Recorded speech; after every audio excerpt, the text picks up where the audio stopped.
القرآن سورہ نمبر 20 توحہ آیت نمبر 12۔ بے شک میں ہی تیرا رب ہوں، سو اپنی دونوں جوتیاں اتار دے، بے شک تو پاک وادی طویٰ میں ہے۔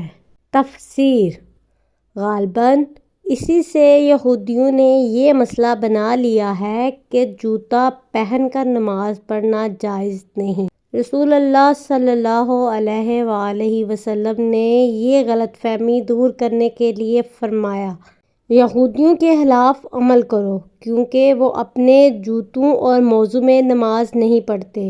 اگر دوسری حدیث نہ ہوتی تو اس حدیث کی روح سے جوتوں سمیت نماز پڑھنا فرض تھا۔ وہ حدیث یہ ہے کہ عبداللہ بن عمر رضی اللہ تعالیٰ عنہ فرماتے ہیں، میں نے رسول اللہ صلی اللہ علیہ وآلہ وسلم کو ننگے پاؤں اور جوتا پہن کر دونوں طرح نماز پڑھتے ہوئے دیکھا ہے۔ ابن عباس نے فرمایا، طویٰ اس وادی کا نام ہے۔ یہ الفاظ دلیل ہیں کہ اس وقت موسیٰ علیہ السلام کے جوتے ناپاک تھے۔ اگر وہ پاک ہوتے تو اس وادی کو پاک بتا کر جوتے اتارنے کا حکم نہ دیا جاتا۔ ابو سعید فرماتے ہیں، رسول اللہ صلی اللہ علیہ وآلہ وسلم اپنے اصحاب کو نماز پڑھا رہے تھے۔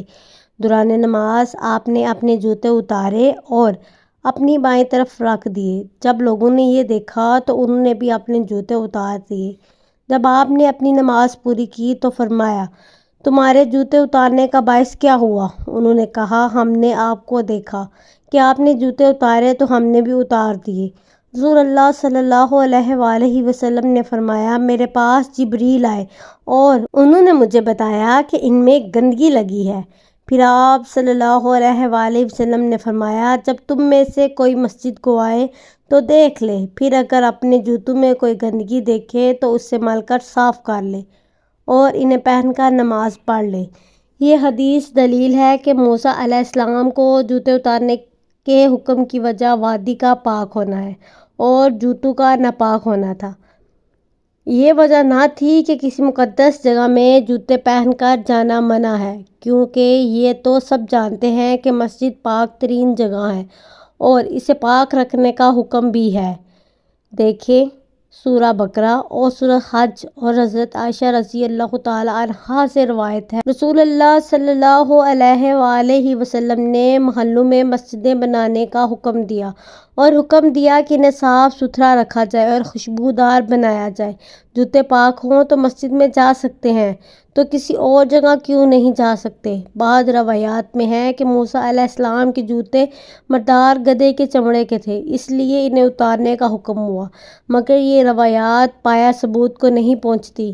اس لیے یہ بات اللہ تعالیٰ ہی بہتر جانتا ہے کہ ان کے جوتوں میں کیا چیز تھی جو وادی مقدس کے لائق نہ تھی، کیونکہ پاک جوتے جب مسجد نبوی میں پہنے جا سکتے ہیں تو 3 مسجدوں سے زیادہ مقدس جگہ کون سی ہوگی؟ اس آیت اور حدیث سے معلوم ہوا کہ نہ موسیٰ علیہ السلام غیب جانتے تھے اور نہ ہی ہمارے رسول صلی اللہ علیہ وآلہ وسلم، ورنہ جبریل علیہ السلام کو جوتوں میں نجاست کی اطلاع کے لیے دوران نماز آپ کے پاس آنے کی ضرورت نہ تھی، اور اگر موسیٰ علیہ السلام غیب جانتے ہوتے تو نہ رستہ بھولتے اور نہ آگ کو عام آگ سمجھتے، نہ اللہ تعالیٰ کو وادی مقدس کا بتا کر انہیں جوتے اتارنے کا حکم دینا پڑتا، اور نہ یہ کہہ کے تعارف کروانا پڑتا کہ میں تیرا رب تجھ سے مخاطب ہوں، اور نہ اس کے بعد جبریل علیہ السلام کو بار بار آ کر وحی پہنچانا پڑتی۔ مگر افسوس کہ ولیوں اور نبیوں کو غیب دان کہنے والے ذرا برابر نہیں سوچتے۔ اوپر کی حدیث سے معلوم ہوا کہ جوتے پاک کرنے کے لیے کپڑے کو پاک کرنے کی طرح دھونا ضروری نہیں، بلکہ صرف مٹی سے مل کر صاف کر دینا کافی ہے۔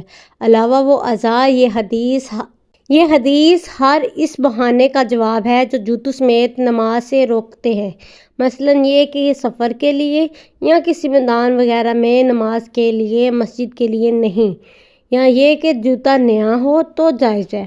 یا یہ کہ دھویا ہوا ہو تو ٹھیک ہے، یا یہ کہ جوتا پہننا اللہ تعالیٰ کے حضور پیشی کے ادب کے خلاف ہے، وغیرہ وغیرہ۔ ان تمام باتوں کا جواب اسی حدیث پر غور کرنے سے مل جاتا ہے۔